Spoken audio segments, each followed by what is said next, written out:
and welcome to In Conversation With, and thank you to our viewers who are joining us via Creative Times and Drum, as well as on our blog. Thank you very much for coming. I'd like to introduce Justine Wright from Cuckoo Design, and we'll be talking to her in a second, but we just need to go through our normal, everyday bits of housekeeping. So, you can join in by going to Twitter and doing @little_orchard. You can follow us via the Ustream channel. Now, if you're watching on the blog, you can click on the Ustream thing at the top. That will take us through. You can choose to follow us through there. If you're on Ustream already, you know it's /ICW1. So that's the channel on Ustream. You can email me in advance of things, because I'm not checking my email right now. I'm just here talking to you. And that's lewis@littleorchardprods.co.uk. And of course you can use Facebook, and that is just Little Orchard. Just request a friend and we can send a link. So, just going to go on with our housekeeping. Remember, the social chat that's beside us on the left hand side there, that's unmoderated. Be sensible, you're grown-ups. We know we'll get some good, interesting feedback. Thank you very much for the last weeks and the weeks before. So, let's go over to Justine. Justine, thank you very much for coming. Very, very nice of you to come and sit on the sofa with us. Now, over the past few years, you've transformed a company known as Walsh Simmons into the creative design company Cuckoo. And I'm just going through this. You've run up a series of accolades, which are Crane's Best Place to Work 09, Marketing Engineering Network Design, Consultant of the Year. Most recently, you've 2 Daddy Awards? Well, we're finalists in the two DADI, yeah. That's amazing. In how long has Cuckoo been going as Cuckoo? We're just kind of just past our 3rd year, so yeah, it's been a roller coaster of 3 years. And with the with the recession in the middle of that, of course. Absolutely. That must have been quite a shock. Given you've got a great brand name like Walsh Simmons, but the figurehead's moved off, and you've rebranded as a Cuckoo. That must have been quite an experience. It was an experience. I mean, obviously I've been part of the Walsh Simmons agency for a long time. I've worked there for 12, 13 years before I actually bought the agency. So I bought something that was existing. There was a fair bit wrong with it, and it was a start from scratch. But we did have an established business model, and we did have strong brand awareness, and we had I guess a good portfolio of big brands and some good case studies that we'd worked on. So there was a stepping stone for us. All right, cool. So to start off with, let's go back to some simple basics for everybody. For you, how do you approach a campaign? What makes a campaign work in your mind? It's about making sure that there is a really good story there, that you've got something, that you've got a really good proposition, you've got a strong hook, and I guess it's that kind of gut instinct, that feel when you're sat with your creative team and you're mulling over ideas, and there's lots of different words and names and visuals on the table. There's just something that hits you, and you know that that's right. And that's not necessarily something that you can learn. That's having a really good understanding of your client, of what their brand values are, of what the brief is, what the key proposition is. And I was really fortunate. I spent 2 or 3 years at JWT 20 odd years ago, and I went on a course to learn how to write a creative brief. Now, I'm sure that there are very few agencies that can afford to put their account management team on a course to learn how to write a creative brief and spend hours mulling over what a key proposition is. And it's so important, and those things never leave you. And that's something that I really instill into our account management team now, that they must make sure that the briefs are solid briefs that the creative team can work from. Well, that then brings me on to a classic question is, from a client's point of view, I've seen briefs that are 30 pages long for a 30-second ad. It's like a second per page. How do you help your clients boil that down to a proper quality brief for you guys? Well, we were joking off the air before. If we got a 30-page brief, then some of us would be going kind of woohoo, because there are very few briefs that we get that are actually a proper brief from a client. So again, that goes back to working with clients that you understand. We're really fortunate. Some of our clients we've worked with for kind of 7, 8, 10 years, and something that we're really proud of, because those kind of relationships don't necessarily last in the agency client world. And what that means is that clients are in a fortunate position whereby they don't necessarily have to write really thorough briefs for us, because we do that part of the job. Now, whether that's a good or a bad thing, I don't know. I guess my account management team will probably say it's a bad thing because there's an awful lot of work that we have to do on their behalf. But at the end of the day, you then do get a brief that's right. But it's having the ability to go back to the client and question them and challenge them and make sure that actually they do understand what it is they're looking for. And, you know, whilst I say all of that, we've got clients who don't do that and don't really know and don't do the necessary thinking and planning, and that's our job to make sure that happens as account managers. Okay. Now there's an interesting part of that, which is about having that relationship and building that trust. How do you start building trust with maybe a new client? The secret of that for me, and something that I've built my reputation on, strong relationships with clients. That's what my strength is as an account manager, and it's about making sure that you deliver exactly what you've said that you're going to deliver.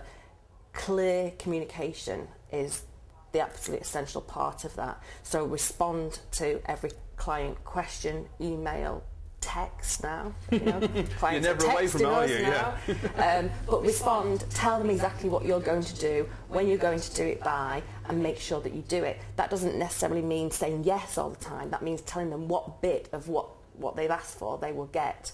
You know, we're being pushed all the time on lead times, and we're being pushed on budgets, and you know, you have to hold back on some of those things. It's really, really easy to say yes. Really easy. Yes. The challenge for a smaller agency, and we are a smaller agency, there's 14 of us, that we can't say yes to everything. So we have to be strong, we have to be firm, we have to prioritise, whilst making every client think that they are the most important, that they are the only client that you're working with, whilst maintaining the kind of the running of the agency. And what makes a really good team is when they actually put the agency first, but all of their clients feel that they're first, and it's getting that balance right, and it's an art. It's definitely an art. Just had a personal experience recently where we've had clients that have, the briefs run away a bit, and there's a whole lot of creep, but I think there's a quite interesting point to take there. You know, being strong and being concise about what you're going to deliver and when is very helpful to those clients. You know, you have to be really fair, you have to be really decent, really honest.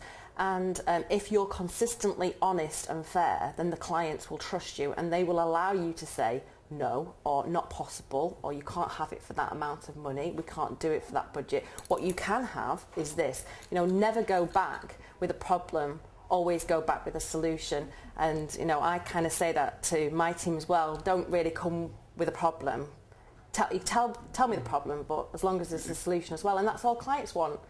You know, they know most of the time that perhaps, you know, what they're asking for is impossible, or you know, a little bit beyond budget or beyond time.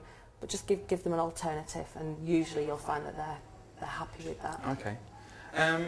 Now, digital is changing a lot of design and a lot of the way that we communicate. How is it affecting your business? To be perfectly honest, it's not really affecting our business. Digital has always been part of what we do. Walsh Simmons was a pioneering digital agency in the Northwest. We were one of the first agencies outside London to build commercial websites. Obviously, you know, people are familiar with Walsh Simmons and Cuckoo. They'll know that we incubated and designed and built the very kind of the first stages of late rooms all those years ago. So it's always been part. Not only were we doing that for our clients, we were doing it for ourselves as well. So it's not. So the digital evolution, revolution, whatever people want to call it, it's never really happened for us. It's always been part of what we do. There's been a squashing on costings, I suppose. You know, when webs and websites were new and fresh, they were more pricey. I think that's a fair. Yeah. Now there's a lot more squeeze at certain areas. We don't tend to operate in that market. the digital work that we're doing is more about online brands, online journey, online customer engagement, tools that drive sales and traffic and drive awareness of brands. We do very, very few kind of informational sites or straight websites. Obviously, things are changing and evolving all the time. We went through a massive period where everybody was emailing crazy, and DM kind of ground to a halt. It's now, we found in the last, I guess, 6 months that that kind of traditional DM activity is coming back into favour, and we've experimented ourselves. We sent out a series of Cuckoo newsletters, very, very average open rates, and then we developed a kind of a Cuckoo card, so a more tactile piece, very traditional, great feel to it, and we've had a much better response to that than we had to an email. I think what's important to talk to clients about, and I did it only last week, email is fine as long as it's part of a campaign and not a piece that everybody's thinking, oh, it's really cheap, it's really quick, and we're guaranteed results. That's not the case. It's not just a gimmick. It's just another medium. Another tool in the box. Absolutely, yeah, and a low cost one. Yeah. Well, it's low cost if people open it and use it. If they're getting found in spams, then it's not. And it doesn't work. I mean, we did a very small piece for a client who was looking to sell security into schools, and they built their own database, so they knew that it was current and that it was correct, and we literally had no click-through, and we tried it 2 or 3 times, different subject lines, different creative, and it just didn't work. It wasn't for them. Their market didn't want to kind of engage with them at that level. It's a different, again, it's coming back to audience, isn't it? Absolutely. Understanding what the audience will relate to and interact with. There's no point, we do work with a pharmaceutical company. There's no point bombarding them with lots of digital social media stuff, because it's just off their radar completely. Absolutely. And clients will say, well, how can we make it work? You have to kind of say, you can't. It's not going to work. They don't want to talk to in that way. And finding, again, this is where that sort of thought process, I suppose, and understanding your clients. You can go, well, that's maybe this other option. A leave behind DM piece or whatever. A letter that's been written with a personalised address label. Those really simple things. We've had some classic kind of incidents ourselves whereby our offices are on Chapel Street. It's a really, really busy route into Manchester, and we've been there for 18 years, and just, I think it was probably 18 months ago, we put some bright pink cuckoodesign.com vinyls in the window, and we've had business walking in off the street, and significant business. Not a flyer or a leaflet, a significant web job. Yeah. Well, it's people can see there, the pink branding on the side. Tried and tested methods, that people were using 20 odd years ago, 30 years ago, 100 years ago. Yeah. So you've done some interesting stuff. I saw the Diocese of Salford app. How on earth did that come about? Well, actually, that was the client that we're just talking about, Salford Cathedral. Which are just across the way? Just across the way, yes. And somebody had noticed that we were a design agency, which was part of the whole idea around the rebrand, that Walsh Simmons was incredibly corporate and felt and looked like a solicitor's, which is part of the reason why we decided to change. But they noticed us when, after the rebrand and the pink vinyls, etc., and walked in, and it was a very simple redevelopment of their corporate ID, which was a great job to have on its own, and they were really happy with what we did, and we were talking to them about all the other things that we do. They felt that they needed to develop their online presence, so we put together a proposal for their website, and it progressed from there, and then we were just talking to them really about growing traffic and increasing awareness and getting people on the site and having a look at all the great things that were there,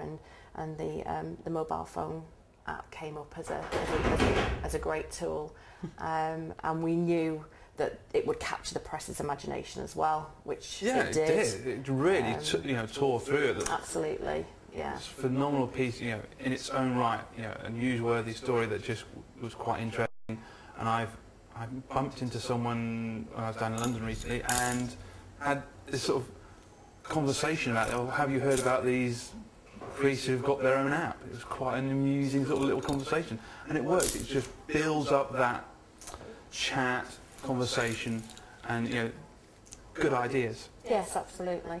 And when we talk about PR, which is very powerful, you need a really good story, and we knew that the press would be interested in that, and we knew that they would talk about it, and obviously that would all help to meet the objectives. Yeah. Now, I was reading an article, and I think it's in MI or in the Drum, and they were questioning the role of suits in a creative business. Where do you think the suit comes into a creative business? Well, if you were going to put me in a category, then I would be a suit. So that's why I'm asking. Yeah. So incredibly important. Agency can't survive without. But kind of joking aside, our account management team play a fundamental role in the way that the business is run. Our business is modelled on a fairly traditional style of agency, with an account management team and a creative team, and an account management team that have 3 or 4 clients each who they look after, and they manage the relationship between the client and the creative in the studio. What we do have is a head of creative services, Phil Rainey, who is more than just a liaison between the two teams. He actually is very much client-facing, and he will manage projects with the account management team as well, and that's really important. We also really encourage our designers to go out and present their own work, and therefore, because it's come from their heart, they developed it to go out and present and take feedback, and then they kind of form part of it. But those account management skills that we were talking about before, work in isolation of all of that as well, and it's the individual account managers, or the suits, if that's what you want to call them, is their responsibility to maintain those relationships and grow the business, and make sure that from that nugget, which is that client relationship, we really do offer as much value as we can, that we maximise the potential of that relationship, that where there is budget that the clients are spending, that they're spending it with us, and not just because it's us, but because we offer the best service and the best creativity, and therefore the best results, and that's their job. And it's really important that everyone understands what their objectives are, and this is something that we've been talking about, is about, rather than having job descriptions, we're looking to change that. It's quite old-fashioned. What we want to do is actually tell people what their objectives are within the agency. So it's kind of turning it on its head. It's not what you're responsible for doing, it's what we expect that role to do. And there will always be some kind of client interaction in there, but ultimately it's the responsibility of the suit to manage that relationship, and to take all of that kind of difficulty around budgets and timings and all of those things that go with that. Because the thing that I read in the Drum, that I come from the creative side, I've been come up through being the easy side, the flouncing side. To be honest, I'm a flouncer by nature. I go through my day flouncing. The thing that I was concerned about was that sort of I've learnt how to manage and account manage and bring clients on. Yeah. But I don't ever see myself as being the account manager. I think there's a definite need for someone to be there and be the focus for the client to come in, and then my role as the senior of my team is to sort of go, right, how can we work that through as a group? You're the account manager, you know the client really, really well. Yeah. How as a creative can we solve the problem the client's putting to us and put that back? So I think there's a lot. I think where we sort of use account management techniques is more of the sort of bring in the ideas, float them around, and then as a siphon to funnel them back out. Otherwise, clients might get a little confused about how many people do I need to contact within the one business. Yeah, and also it's really important to try and let the creative team create and be creative. And sometimes if they're talking to clients too much, it can really cloud their judgment on what they should be doing. Because more often than not, And clients will say, this is what I want, and these are the objectives, and you know, this is my key message, and we'll put that in. But creatively, you'll always come back with something that's bang on brief, and then something either side of that, just to challenge and to push the boundaries. And I think that you know, if the creative team was perhaps too involved with the client, whether those creative juices would flow quite as easily as they do if they're given a brief and then left to think that through and to explore what the possibilities are, and come back and let the account management team handle what's right and what's wrong and what's on brief and what's on brand and all of those bigger questions. And like you say, as a team, tailor that through and work that through, but keep that creativity at the heart of everything that we do. Cool. Now, obviously, we're going through this recession period, and there has been a drop in public sector budgets. Have you seen that sort of reflect in the work that's coming through for you at the moment? Is there any sort of reaction to the recession that you're finding at the moment in your business? We don't have any public sector clients. Okay. So, but there's other people that rely on public sector. No. Not Okay. not feeling it yet. The only I guess effect that we've had on that is that there are a few clients who kind of, I guess, teeter on just on the edge of that, who've perhaps had recruitment freezes put on, people have left, and then there's not as much resource, so having to put work out to agencies because they don't have the in-house facilities to be able to do that anymore. So we're feeling that. I mean, I'm not saying that it's been an easy year. 2010, certainly the first half of 2010, has been a real difficult time for us, as it has with a lot of agencies. But in the last 2 months, it's really picked up, and we're incredibly busier than we've ever been before. But that's not to say that, you know, we're not all kind of sitting back and going, oh, well, this is all great and we're okay and we're kind of out of the woods now. We just don't know, do we? No, I don't think anyone knows. What we've always done as a business is kept our costs really tight. We've been really conscious of what we're spending, how we're spending. The team work really hard together, and that's enabled us really to stay fairly buoyant during this period, because we haven't been too kind of frivolous in what we've done over the last 12 months. Right. I also know that you've been sort of championing the apprenticeship scheme. Yes, I have. How's that working out? We took 2 apprentices from Creative Breaks, and we have one young lady who works in our team, Hayley, who is absolutely brilliant and a real find, real star. Brilliant to be able to give somebody the opportunity to work in an agency who otherwise perhaps would find it really difficult to get in without a degree. Yeah, she's an absolute star. That's what apprenticeships is all about, isn't it? Absolutely. It's finding this little sort of rough diamond, and you're just going, wow, what a sparkler. Yeah, she is. She's brilliant. Yeah. And how did you find out about that scheme? Steve Wheatley, who's our Deputy MD, is involved in the scheme and has been from the outset. He's involved in the committee, and we developed and built their website and did some kind of their marketing for them. So it made sense for us to kind of trial the service as well. Okay. Now, thinking about, we do a lot of networking with SMEs. Thinking about SMEs, are there any sort of tips that you would give to business owners thinking about how to think about their marketing, their collateral design? What are the sort of top tips you would sort of think, well, these are the things you really must think about? It goes back to really sitting down and putting pen to paper and working out a plan.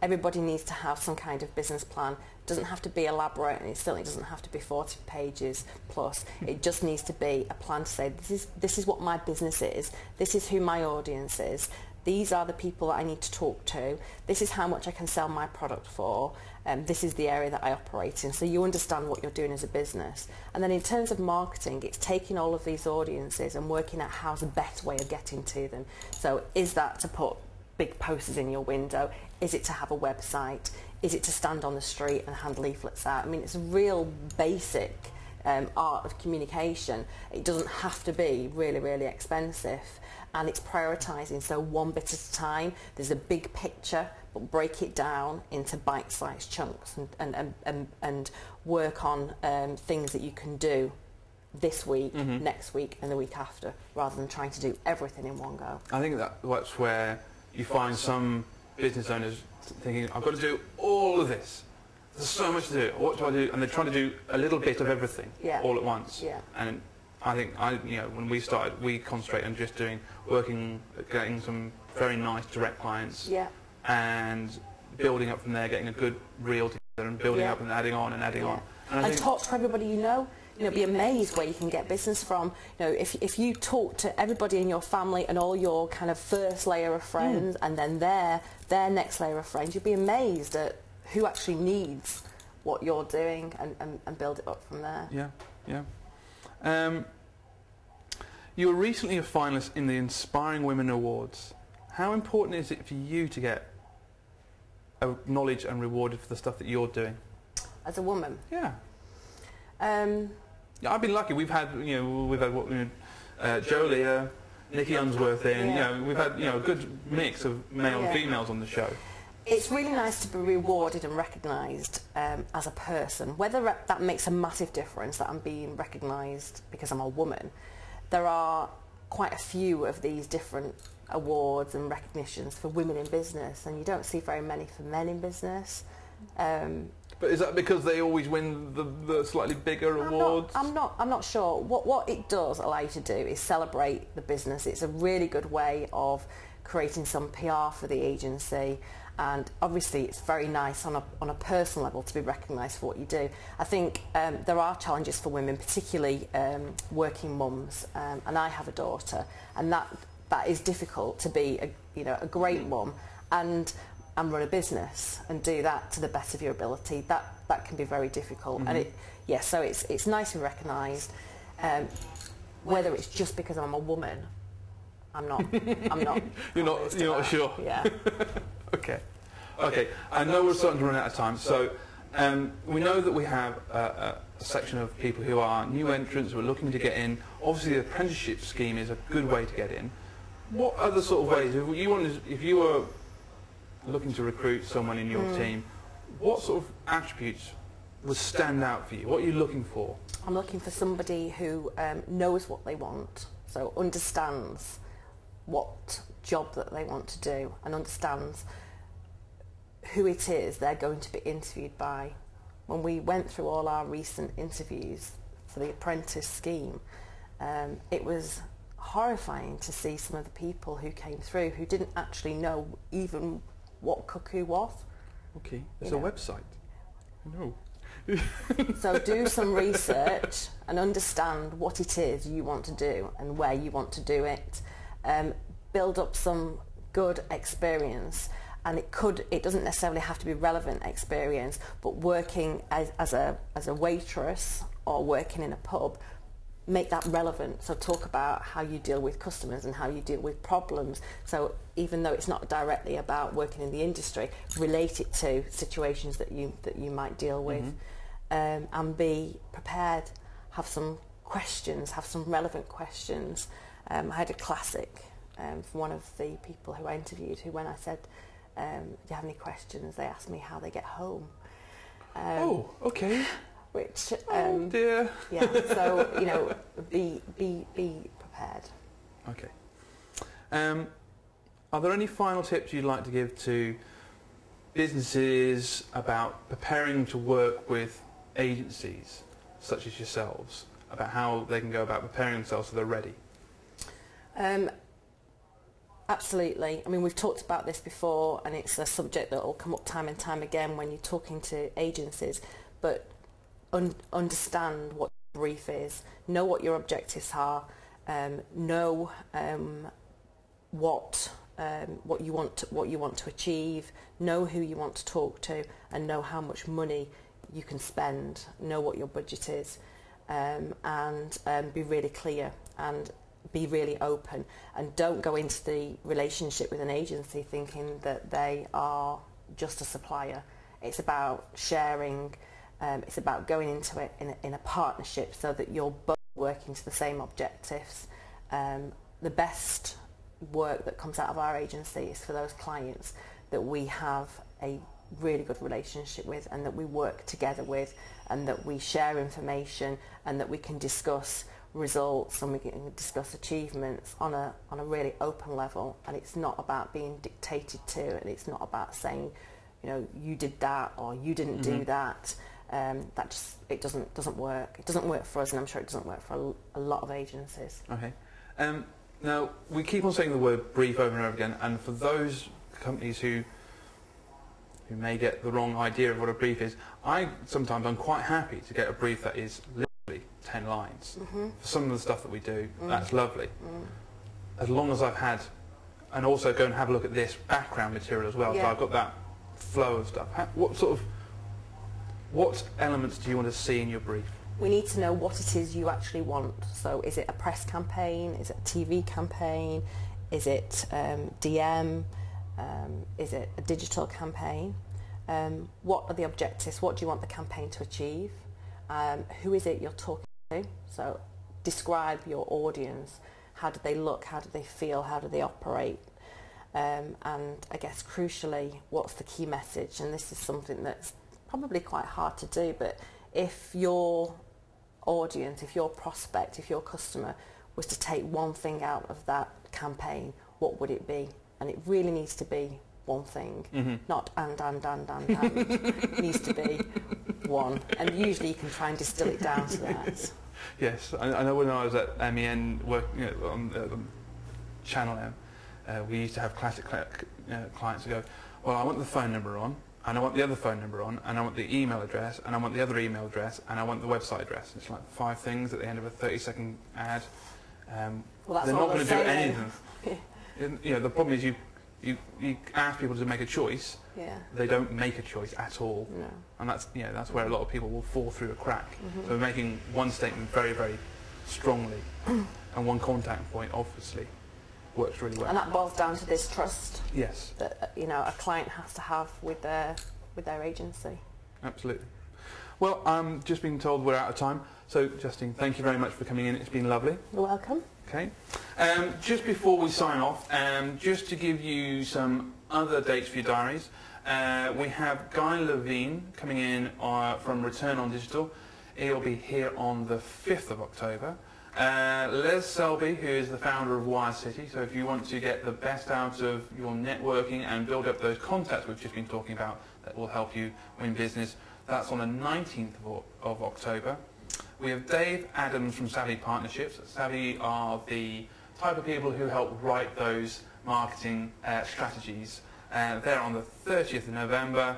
And then we have Rob Brown from Standing Forth coming in on the 14th of December. I'm hoping to announce another one beginning of December, but I still need to get that signed off. So until next time, thank you very much and see you again.